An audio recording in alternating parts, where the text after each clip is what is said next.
Minhas pomposas e pomposas, tudo bom com vocês? Primeiramente, peço que sigam o meu Instagram, Dari com 3XH Kids, né?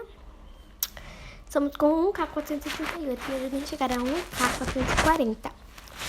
E o meu delicate.ma. Eu mudei de novo, como vocês podem perceber, agora é especialmente para Marissa, né? E também eu queria pedir desculpa, né?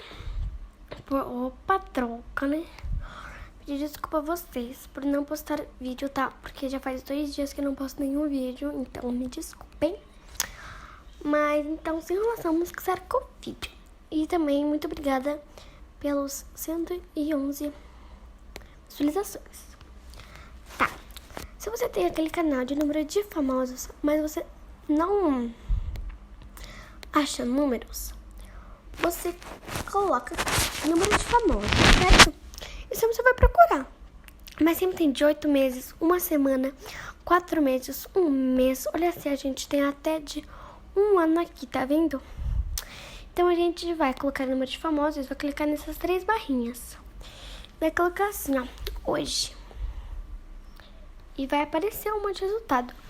Olha, este aqui só faz 1 hora que eu tava assistindo ele agora. Só faz 1 horinha só que foi postado.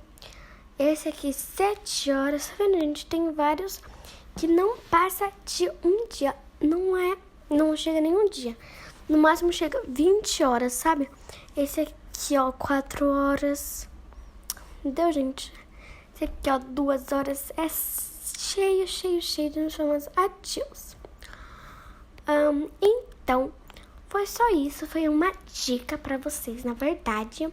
Então foi esse o vídeo. Se vocês gostaram, deixa seu like no canal. Não esquece de ativar o seu sininho. E tchau!